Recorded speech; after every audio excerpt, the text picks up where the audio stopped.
রিয়া আছে, হিংসা।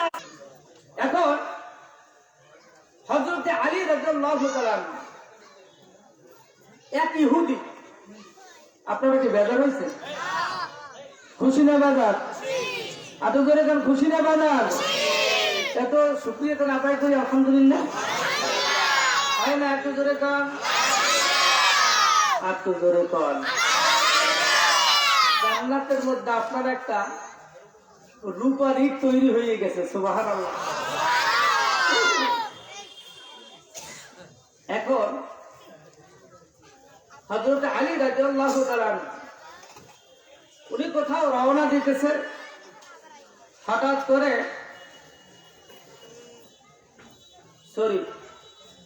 আলী রাদিয়াল্লাহু তাআলা আনহু মসজিদে নববীর ভিতরে কুরআনুল কারীম তেলাওয়াত করতেছে। হঠাৎ করে ওই পথ থেকে এক ইহুদি যাইতেছে, খ্রিস্টান। কি ইহুদি যাইতেছেন, খ্রিস্টান। উনি শুনে হযরত আলী একটা অক্ষরে জবর না হয় জের, জের না হয় জবর, একটা অক্ষর ভুল করছে। কি করছে? কথা কয় না, ভুল করছে। এখন বলতেছে হযরত আলী রাদিয়াল্লাহু তাআলা আনহু এসে বলতেছেন, হযরত আলী তোমার তো এটা ভুল হয়েছে, এখানে জবর হবে না হয় জের হবে, একটা ভুল হয়েছে। হঠাৎ করে ওই ইহুদি ব্যক্তি কিছুদিন পরে একটা পত্র দিয়েছে, চিঠি দিয়েছে। হযরত আলীর কাছে পত্র দিয়ে জানায়, এই হযরত আলী, আমি তোমাকে একটু আকুল আবেদন জানাইতে চাই। তুমি যে মসজিদে নববীর ভিতরে কুরআনুল কারীম তেলাওয়াত করতেছিলাম, সেখানে জবরের জায়গা জের করেছিলা, ভুল করছিলাম। আমি তোমাকে সংশোধন করাই দিয়েছিলাম। আমি তোমার সেই পাগড়ি উস্তাদ। সুবহানাল্লাহ কয় না? একটু জোরে কন। এই কথাটা যদি আমল করতে পারেন, কোনদিন ছেলে সন্তান মা বাবা ওস্তাদের সঙ্গে, আলেমদের সঙ্গে বেয়াদবি করবে না। পাদ্রী এবার বলতেছে, আলী আমি এখন তোমার সেই উস্তাদ, যে উস্তাদ তোমাকে একটা অক্ষর শিক্ষা দিয়েছিলাম, তোমাকে ভুল সংশোধন করে দিয়েছিলাম। আমি এখন বিপদে পড়ছি, অবস্থা বড় খারাপ, বাজার করতে পারি না, হাট বাজার করতে পারি না, টাকার অভাবে আমি অসুস্থ। যদি তুমি পারো, তুমি আমি তোমার ওস্তাদ হিসেবে তোমার কাছে কিছু চাই, কিছু আমাকে দান করো। হযরত আলী রাদিয়াল্লাহু তাআলা আনহু চিন্তায় পড়ে গেলেন, কি ব্যাপার? একদিন একবার খালি শুধু একটা অক্ষর সংশোধন করে দিলেন, এই আবার ওস্তাদ দাবি করে। হুজুরে শুক্রবার নামাজ পড়ায়, হেইটি কি ওস্তাদ হয়? কথা কয় না। ফজরের নামাজ পড়ছি, হেইটি কি ওস্তাদ হয়? বছরে ঈদের নামাজ যাইয়া পড়ি, হাঙ্গুরাজ যাইয়া ঢাকা খাই, হেতে কি ওস্তাদ হয়? কথা কয় না। কথা কইয়ে তাতে কি ওস্তাদ হয়? কেমন ওস্তাদ আমার বিশ্বাস হয় না। পত্রটা নিয়ে নবীর কাছে হাজির হয়ে যায় হযরত আলী। ইয়া রাসূলুল্লাহ, ইয়া হাবিবাল্লাহ, ও নবী আমার, এই ইহুদি ব্যক্তি এই ঘটনা আমাকে একটা অক্ষর ধরাই দিয়েছিল, এর জন্য তিনি এবার ওস্তাদ দাবি করে। হুজুর, এবার আমি জানতে চাই তো উনি আমার কেমন ওস্তাদ, এবং উনি আমার কাছে সাহায্য চাইছেন, আমি তাদের কি দিতে পারি? নবী এবার বলতেছে, আলী, ও আলী, তোমার হাতে একটা তীর বা ধনুক হাতে নাও। তীর বা ধনুক তুমি হাতে নিয়ে তোমার গায়ে যত শক্তি আছে আলী হে, একটা তীর তোমার ডানে মারো, আর একটা তীর তোমার বামে মারো, পিছে মারো, সামনে মারো, উপরে মারো, চতুর্দিকে তীর ধনুকটা যতইয়া মারো, ওই ধনুক বা তীর যত দূর পর্যন্ত যাইবে, তত দূর পর্যন্ত ফাঁকা জায়গাটা হীরা কাঞ্চন মণিমুক্ত দিয়া ভরপুর করে দিলেও তোমার ওস্তাদের হক আদায় হবে না।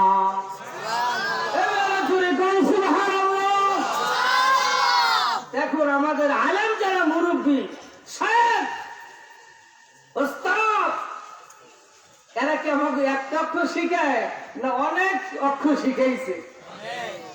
তাহলে এদেরকে সম্মান করতে হইলে হিরে কাঞ্চুর মনোমুক্ত দিলেও হবে না, নবী কইছে। কেনা কইছে? তাহলে এই ইমামকে আপনি ধমক দিতে পারবেন? মসজিদ যারা দেবে সভাপতি, কথা না এই সালবান্ডু বাড়ি দেবে মসজিদের সেক্রেটারি, পায়খানা সাফ করবে কেসিয়া, কথা না কমিটির লোকেরা। আপনি ইমামকে ধমক দেন।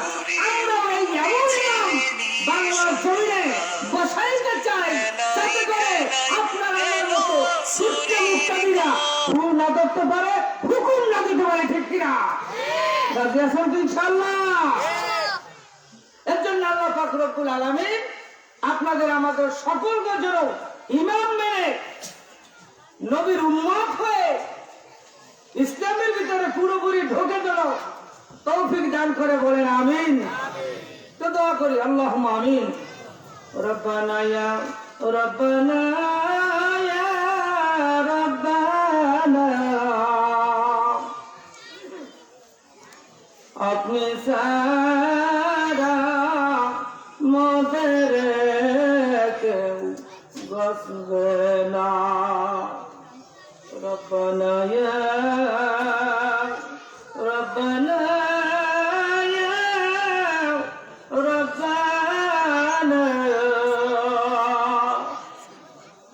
আপনি সারা মোদের কেউ চিনবে না। করে দয়া মাওলানা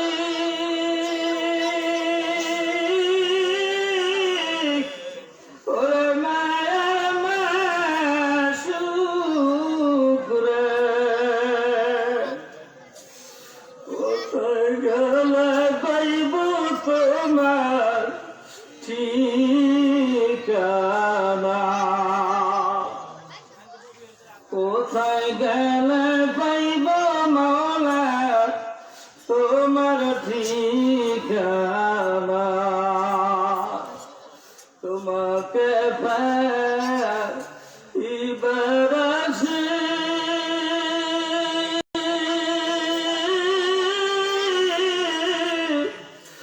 দুর্লভ কত তার বিনাশে।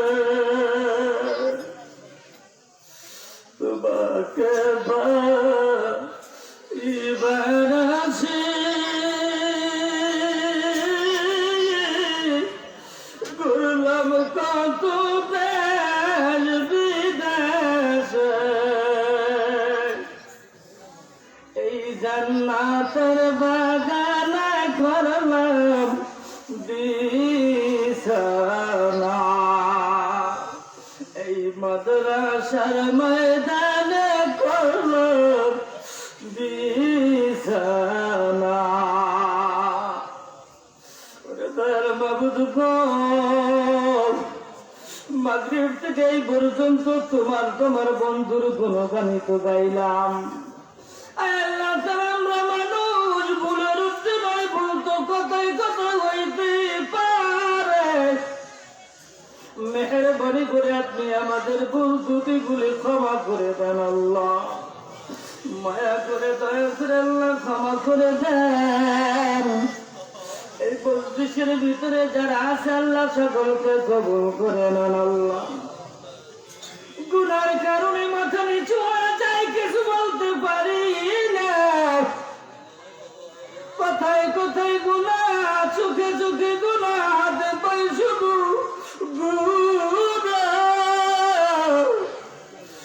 গুনার কারণে তোমার কাছে চাইতে লজ্জা হয় না মালিক। তুমি তো রহমানুর রহিম। গুনার দিকে তাকাইয়া রহমতের দিকে তাকাইয়া ক্ষমা করে দাও আল্লাহ।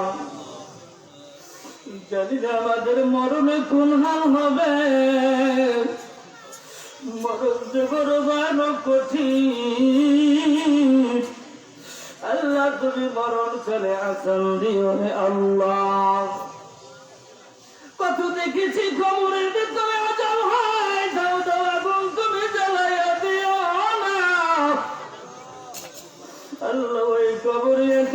থাকা লাগবে, কেমনে থাকবো অন্ধকার কবর, সাথী নাই রে বাদি নাই রে কবর, কেমনে থাকবো গরম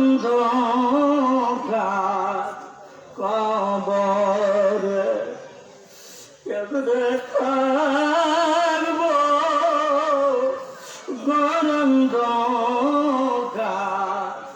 কবর, কি যে উপায় হবে আমার আল্লাহ মরণে, কি যে উপায় হবে আমার কবরে। আল্লাহ এমন কোন আযাব দিও না, কবরের ভিতরে তুমি জ্বালাইও না, মেহেরবানি করে আপনি আমাদেরকে ক্ষমা করে দেন আল্লাহ। এই মজলিসের ভিতরে যারা আমিন আমিন বলছি, জানি না আমাদের কার মা নাই বাবা নাই, আল্লাহ জানি না মা কোন অবস্থা খবরে হইয়া রয়েছে, ওই মা বাবার কবরকে তুমি জান্নাতের বাতি জ্বালাইয়া দাও। আল্লাহ মজলিসের ভিতরে তোমার বান্দা যারে পছন্দ হয়, এই অলির মজলিসে বসিয়া তোমার কাছে আকুল আবেদন জানাইলাম, মেহেরবানি করে আমাদের হাল পরিবারকে মাফ করে দেন আল্লাহ। বাবাদন থেকে মোনাজাত পর্যন্ত যারা খবরে, প্রত্যেকের কবরকে জান্নাতের টুকরা বানায় দেন আল্লাহ। বাংলার জমিনকে আপনি আল্লাহ ইসলামী রাষ্ট্র কায়েম ক্ষমতা করার সুযোগ করে দেন আল্লাহ। আল্লাহ তাআলা বাংলাদেশকে তুমি ইসলামী রাষ্ট্র দেশ বানাইয়া দাও। আল্লাহ তাআলা তার দ্বারা এই দেশ চলবে, শান্তি থাকবে। আল্লাহ তুমি তাদের কবুল আর মঞ্জুর করে নাও আল্লাহ।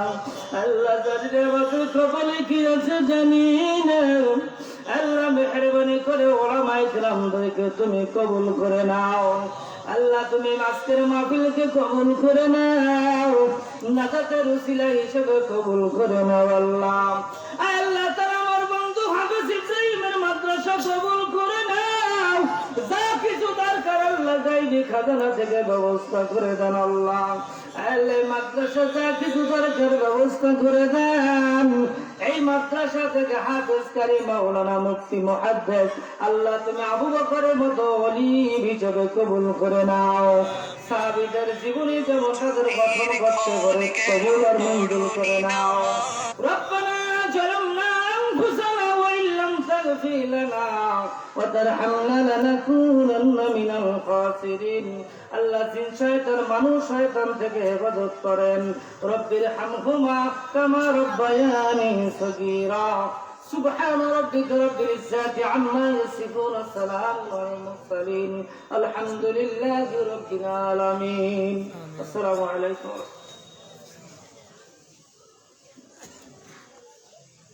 সকলে একটু ধৈর্য সহকারে বসি, নামাজ এখানেই হবে। আমাদের মাঝে ইতিমধ্যেই একজন মেহমান আমরা দেখতে পেয়েছি। বাংলাদেশ ইসলামী আন্দোলন বাংলাদেশ বরগুনা 2 পাচারঘাটা বাবলা ব্যথাগী মনোনীত সংসদ সদস্য প্রার্থী আলহাজ মুফতি মিজানুর রহমান কাসিম সাহেব, তিনি আপনাদের সামনে একটু পরিচয় পর্ব অথবা সাক্ষাৎ করবেন। একটু ধৈর্য সহকারে আমরা